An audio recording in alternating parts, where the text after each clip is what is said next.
Primeira crise de hérnia disco-lombar. Tenho ou não que operar?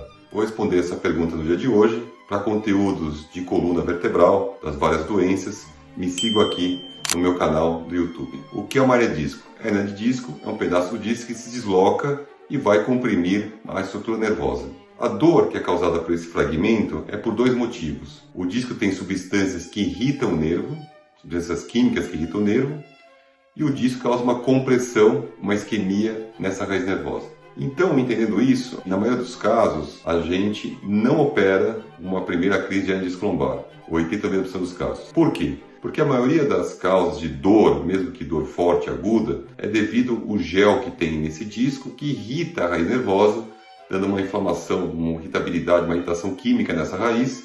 A gente sabe que com medicação, com o tempo, esses sintomas vão amenizando e passando. Somente a gente vai operar os pacientes que depois, além de ficar essa irritação química, quando passa, tem um componente compressivo esquemando essa raiz. E se o componente compressivo não reabsorver, o fragmento permanecer lá, continuar doendo e a gente vai ter que acabar operando esses pacientes. Agora, quando na primeira crise de hérnia disco-lombar, a gente está autorizado a operar o paciente? Em três situações. Primeiro, caldequina, quando a compressão é maciça e o paciente começa a perder força, tem anestesia em cela na região perianal. Nesses casos é uma emergência, porque a gente sabe que se começar a perder muita força, pode não voltar depois, se você passar mais de 24 a 48 horas da caldequina que está instalada. Segunda causa, quando o paciente tem uma perda de força em algum dermatomo motor, uma perda de força progressiva importante. Também nesses casos está autorizado a operar, porque a gente não sabe se você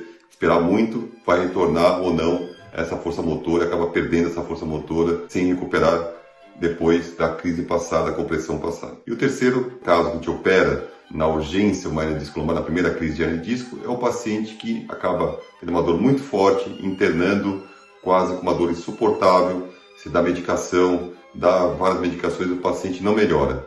E nesses casos ainda, se a dor, se não tiver déficit motor, você pode fazer uma infiltração, mas se tiver déficit associado com uma dor intratável, daí sim você tem que operar. E para mais conteúdos, siga aqui no meu canal do YouTube, que tem várias doenças da coluna, que eu falo sobre diagnóstico, tratamento e tudo sobre as diversas afecções da coluna vertebral.